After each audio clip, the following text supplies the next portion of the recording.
চৰকাৰে সহায় নকৰিলে কৃষক মৰিব লাগিব।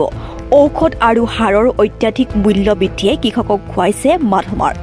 এফালে ৰাজ্যত শাক পাচলিৰ অত্যাধিক মূল্য, আনফালে প্ৰকৃত মূল্য বিচাৰি কৃষকৰ হাহাকাৰ।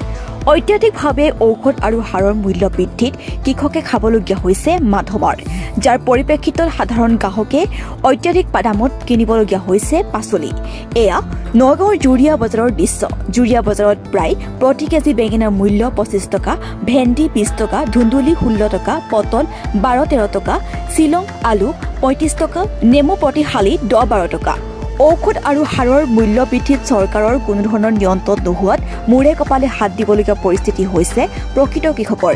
যদি ঔষধ আৰু সাৰৰ মূল্যৰ ক্ষেত্ৰত চৰকাৰে কোনো ধৰণৰ ৰেহাই মূল্য নিদিয়ে তেন্তে মৰিবলগীয়া পৰিস্থিতিৰ সৃষ্টি হ'ব বুলি মন্তব্য কৃষকৰ। সেয়েহে ঔষধ আৰু সাৰৰ ক্ষেত্ৰত চৰকাৰক ৰেহাই দিবলৈ আহ্বান কৃষকৰ।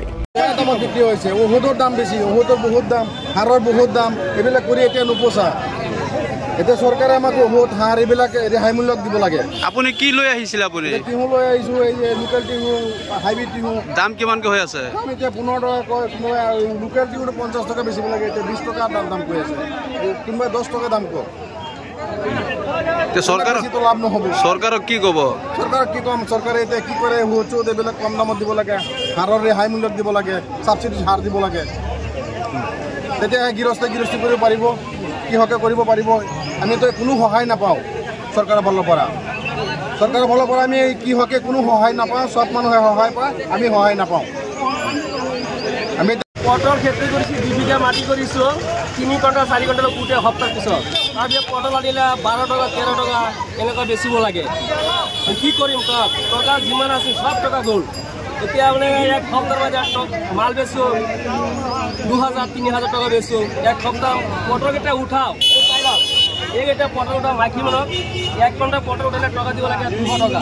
আমি কেনেকৈ চলিম? কিবা মানে চৰকাৰক ক'ব লাগিব, কিবা এটা সহায় কৰিব লাগিব। তেনেহ'লে মৰিব লাগিব। জুৰিয়াৰ পৰা নাজিমুদ্দিনৰ ৰিপৰ্ট, এনি লাইভ। খবৰ মানে এনি লাইভ 24x7 আৰু এনি লাইভ ডিজিটেল।